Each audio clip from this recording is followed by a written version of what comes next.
eto na, supplier reveal. Excited na ako! Let's see kung ano yung laman nito. Na-scam ako. Nakakaloka. It's around 7,800. Maso-sold out natin to.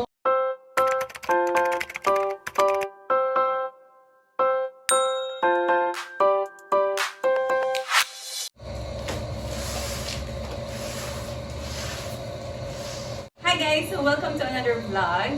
So today, samahan niyo ko mag-unboxing nitong ating bagong collection. Bagong collection natin sa Monday Casual.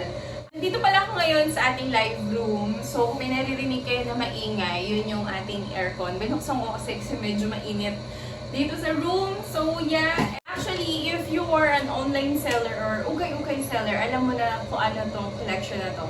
This is a Hong Kong Rare box sa mga hindi nakakaalam. Mostly, yung mga laman nito is more likely mga branded, mga Shein, ganun, or mga other brands. Hindi ito yung typical na ukay-ukay na clothes na binibenta natin. Okay. For this one, medyo may kamahalan yung ganitong box. And ito ay isang sealed na box. Ano siya, 70 pieces, nakalagay dito. Sa mga nagtatanong kung magkano siya, it's around 7,800. Merong ibang mga cheap like 6,800.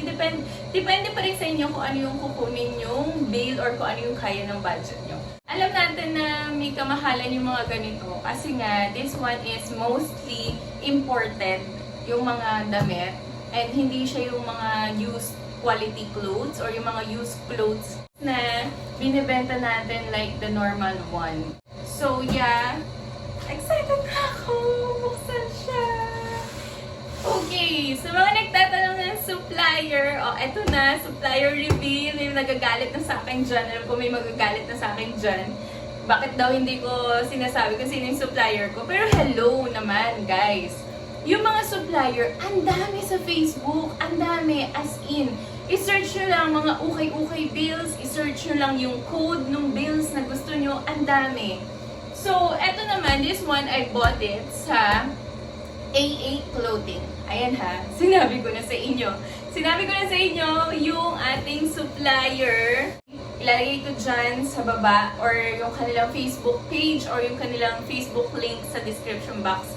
Sa mga gustong bumili or mga gustong mag-start din ng kanilang ukay-ukay business, isa yon sa mga supplier ko. Actually, madami ako mga supplier. Iba-iba sila, depende sa gusto kong collection. Kunyari, gusto ko ng mga sweater, doon ako sa isang supplier. O gusto ko ng mga pants, doon ako sa isa. Ganon. So, I suggest na mag-search kayo, na mag-search, or maghanap kayo ng mga supplier na malalapit dyan sa area nyo. Huwag na kayo magalit ha. Sinabi ko na kung sino yung supplier ko. Isa lang naman yan sa mga supplier ko. Let's open it.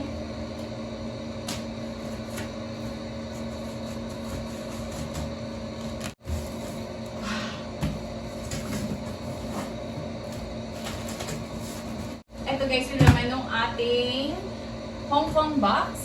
So this one guys, mix items siya. Pag sinabing mix, may mga tops, may mga pants, may mga blazer, may mga shorts, may mga ternos. So, again, win-win pa rin to. Parang okay pa rin. Hindi lahat ng box ay maganda, pero most likely, this one naman is bentable compared sa ukay. Walang tapon sa mga ganito, sa mga ganitong brand new or branded items. Walang tapon. Okay, lahat yan mabibenta. Compare sa mga ukay-ukay na binibenta natin, may mga items doon na, alam niyo yun, yung may sira, yung may mga mancha. For this one, lahat yan brand new. Okay, tapos meron mga individual pouches. So, if you are looking for a business na ayaw mag-risk sa ukay-ukay, better you buy this kind of brand new box or mga Shein collection kung ayaw mo mag-risk sa mga ukay-ukay. Anyway, this one din naman is risky. Depende pa rin sa lahat ng box na binibenta nila, hindi pare-parehas. Mix items pa rin yun. So, ang maganda dito guys, pag bumili kayo ng ganito, although medyo may kamahalan siya, maganda siya ibenta kasi brand new. Hindi ka na mahihirapan maglaba. hindi ka na mahihirapan mag-sort kung may mga sira ba, kung may mga mancha yung item, ganun. This one is, ayan, brand new. May mga pouches pa siya. Ayan! Ito ay motif. Puro Daisy. I'm not sure sa tawag niya. Tapos meron floral here. Meron Shein. Ito ay mix item. May mga t-shirt, may mga dress. So excited na akong buksan. Ito muna. Feeling ko maganda to. Magta-try on hold din tayo, guys. So yan guys, abangan nyo yung ating live selling for this box. Sana ma-upload ko siya bago ako mag-live netong box natin. So sa mga hindi pa nakaka-follow ng ating Facebook page, please follow Monday Casual sa ating Facebook page and also sa Instagram. Meron kami Instagram and Facebook. So ayun guys, i-follow nila kami sa aming Facebook account para every time na meron kaming live selling is ma-notify ko kayo. Okay? Follow and like.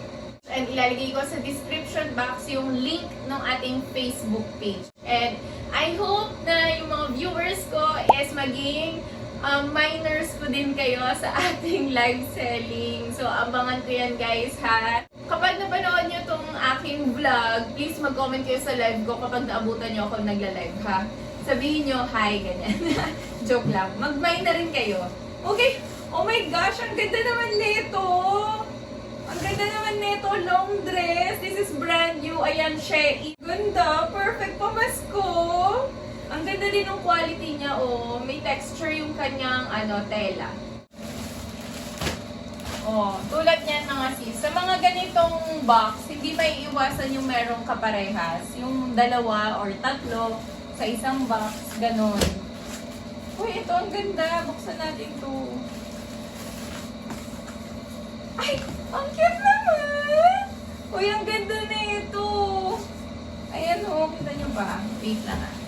Ganyan natin. Ay, ang ganda! Ang ganda guys. Akin na lang to ha. Imamain ko to.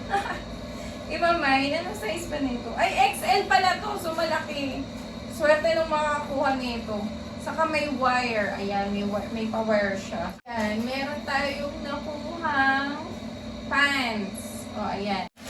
Sana mag-mind kayo sa ating live set. Uy, merong blazer! Kita nyo, meron tayo nakuhang blazer. Super nice. Ang ganda din ng quality nito. Itong blazer na to. Uy, ang ganda! Ito ay dress. Sexy dress. O, ayan. Sa mga ganito, mga brand new, sortihan pa rin. Pero, hindi pa rin kayo talo. Kasi nga, syempre, brand new pa rin to. Panalo pa rin kayo kasi nga, brand new pa rin yung ibebenta nyo. Saka, hindi naman sila pangit. Lahat naman yan is magaganda pa rin. And, mabenta pa rin yan. Ayan. This one ay another dress. Dress na naman tayo. Yun nga lang, etong ganitong box, konti lang yung laman. Kaya, mura lang din siya. Nasa 7,000. Meron kasi, kung bibili kayo ng Shein, alam niyo yung Shein na isang sako, alam niyo kung magkano yun. That cost around 12,000. Pinag-iipunan ko nga. Parang hindi ko kaya magbitaw ng 12,000 para sa isang sako ng Shein. Pero, hopefully, sana this December, kapag nakakuha na tayo ng 13-month. May 13-month pay ba kami? May 13-month pay ba ang mga online seller? O, ayan. Sana this December, yun ang plano ko kasi. This December, kukuha ko ng isang sako. Yung laman naman ng isang sako is 200 pieces yun. And around, yun nga, 12,000, 13,000. So, yeah, medyo mabigat siyang, medyo mabigat siya kung yun ang kukunin nyo. Ayan. O, eto, another jogger pants. So, pagdating naman sa pricing, it depends sa inyo mga sis kung magkano nyo sila ibebenta. So, syempre, benta nyo pa rin kung naaayon sa ganda, naaayon sa kakayahan ng inyong minors. Kakayahan ng inyong mga minors. Ayan, meron na naman tayong ganyan. Mauubos to, Lord, mauubos to. na-attract ko na, Lord, mauubos to. Diba, Lord, masosold out natin to. Lord, masosold out natin to. In Jesus' name. Na-attract ko na, Lord, mauubos natin to. Ay, ang ganda. Ay, sis, ang ganda, sis. Kita nyo? Ito ay dress. May kukwento ko sa inyo. Na-scam pala ako. Nakakaloka. Na-scam pala ako. Na-scam ako. Nakakaloka kasi nung nakaraang collection, nagpabenta sa akin yung close friend ko, si Carla. Sa mga live ko, nagpapa-top sharer talaga ako or lucky sharer. Sabi ko, this time, dito sa collection ni Miss Carla, gagawin ko siyang 200 pesos lucky sharer. Pag sinabing lucky sharer, hindi siya yung padamihan ng share. Ang ginagawa ko sa lucky sharer, lahat ng mga mag-share nung live ko sa mga public groups, ililista ko yung pangalan, tapos i-spin the wheel ko siya. And then, kung sino yung mananalo sa spin the wheel, siya ang makakakuha ng prize. And this time naman, sabi ni Miss Carla, or ni Carla, babe, gawin mo ng 500 pesos yung prizes para Merry Christmas, ganun, di ba? Parang so sweet naman niya para gawin yung ganun. Hindi ko naman hiningi kay Carla na, uy, dagdagan mo yung ano ko. Hindi. Siya talaga yung nag-insist or nag-message sa akin na, uy, babe, gawin mo siyang 500, dagdagan ko yung 200 pesos mo ng 300 para maging 500 pesos Gcash yung mananalo ng lucky sharer. So, natuwa naman ako, na-excite din naman ako, na-excite din kami at the same time. Kasi aswerte, di ba? Ang swerte, mag-share ka lang naman ng live, mananalo ka pa ng 500 pesos Gcash. So, ngayon, sa buong linggo yon. So, lahat ng live ko, bali 3 beses ako nag-live. Sa lahat ng live ko na yon, dapat mag-share ka. So, ayun na nga. O, ang ganda. Meron pa tayong pa-quote dito. O, diba? Kita nyo ba? May pa-quote tayo dyan. So, natapos na yung week of live selling ko. So, magpo-post na ako ng winners. Ang ginawa ko, nag-live ako sa aking Facebook page ng Spin the Wheel. Para fair, diba? Para makita nung mga ano na ni-spin the wheel ko talaga siya. Live yun. So, ang nanalo si Miss Lenny Arabia. Yung Lenny Arabia na yun, hindi ko alam na nanay pala siya ni Miss Carla. Hindi ko alam na mama niya pala yun kasi hindi ko naman kilala yung mama niya. And at the same time, iba yung apelido, Arabia, hindi niya ka-apelido. So, hindi in-expect ko, ibang tao siya, di ba? So, ayun na nga, ang nanalo si Miss Lenny Arabia. So, after an hour or mga 2 hours, biglang may nag-message sa akin. Nag-message sa akin na, ma'am, ako yung nanalo ng 500 pesos Gcash, ganyan. Tapos, eto yung Gcash number ko. Tapos, eto yung pangalan. Yung pangalan, ang pangalan niya is Lenny S. Lay S, ganon, Lay S. Tapos, kulit siya ng kulit. Hindi ko siya nire-replyan pa kasi busy nga ako. May work ako that time. So, gabi na ako nakapag-reply nun. Sobrang kulit niya. As in, parang every hour, nagme-message siya. Sinisin ko lang kasi yung message niya. Tapos, kada scene ko, nagme-message siya or, ma'am, nasa na ba? Ma'am, nasa na? Parang ganun siya ng ganun. Ma'am, na-transfer na ba? Ma'am, okay na ba yung price ko? Ganun siya ng ganun every hour hanggang gabi. Alam mo yun, mula 4, 5, 6, every hour, nagme-message siya. Hinahanap niya yung price niya. Nasa na daw yung price niya. So ako, medyo sketchy siya sa akin. May gut feeling ako. Dapat pala pinaniwalaan ko yung gut feeling ko, no? May gut feeling ako na parang something, alam niyo yun, parang may something. And that time, sabi ko, bakit ang kulit na ito? Nagtataka na ako, bakit ang kulit na ito? Kung ibang tao to, feeling ko, hindi to ganun kakulit. Siyempre, di ba, parang, alam mo yun, mag-aantay ka na sendan ka ng price, di ba? Hindi yung kulit ka ng kulit, parang ako pa yung may utang doon sa tao na naniningil siya, nasa na yung price daw niya. So, parang ang weird lang kasi kung ikaw yung winner, hindi ka kulit ng kulit, di ba? Basta siya, dire-diretso siya, kulit, ganyan. Hanggang ako naman, I ayun na, parang I give in. So, ito, nakakuha tayo ng pants. Ang ganda. So, ayun na, nung kinagabihan na, around 10 o'clock ata ako nakapag-message nun sa kanya. Nag-send ako sa kanya ng 500 pesos. Ang mali ko lang doon, hindi ko siya dinoble check. Hindi ko tinignan yung profile niya mismo kung siya ba talaga yun. Hindi ako humingi ng ID kung siya ba talaga yun. Diba? Kasi tiwala ako na walang, alam mo yung kampante ako na walang mangyayaring something. And hindi ko rin siya naisip na may scam. Hindi ko naisip na may gagawa ng ganung bagay. So, ayun na nga. So, sinend ko na yung 500 pesos Gcash, no? Sabi ko sa kanya, sabi ko sa kanya, oh, ito na yung 500 mo. Sabi ko, bakit nangungulit ka? Bakit nangungulit ka? Parang ako pa yung may utang sa'yo. Sabi kong ganon, ganyan. Tapos sabi niya, thank you, ha ha ha. Naputo yung pinakwento ko. So, ayun na nga, nung gabi, around 7:30 ng gabi, nag-message yung totoong Lenny Arabia. Nakalagay doon yung totoong pangalan niya, and then yung Gcash niya. Kung anong pangalan niya mismo, yun din yung pangalan ng Gcash niya. Hindi katulad nung scammer, hindi niya yung totoong pangalan. Parang other Gcash number or Gcash account yung ginamit niya. So, ayun na nga, nakakita ko dun sa pangalan niya, nakalagay dun yung apelido ni Miss Carla din, parang Asunto, ganyan. Tapos, doon ko napagtanto, nung nag-message yung totoong Lenny Arabia, doon ko napagtanto na, shucks, na-scam ako, parang ganun, na-scam ako. Tapos nanginginig ako nung nagme-message ako nun kay Miss Carla. Kasi nga, parang hindi ako makapaniwala na, alam mo yun, nangyari yung ganun, sa halagang 500 pesos. First time ko yung ganun, so sana Lord, wag na maulit yung mga ganong incident. So, ayun lang, nag-message ako dun kay Miss Carla. May nanalo si Miss Lenny Arabia, ganyan. Tapos, kinuwento ko sa kanya, sabi niya, shucks, mami ko yun, yung nanalo. Tapos, hindi ano ba yan, sabi ko, mami mo pala, hindi ko alam, diba, hindi ko na double check. So, ayun nga, in-explain ko sa kanya yung nangyari, lahat na nangyari. And then, chinek ko yung nag-message sa akin na siya si Lenny, yung scammer. Pag-check ko, naka-block na ako sa kanya.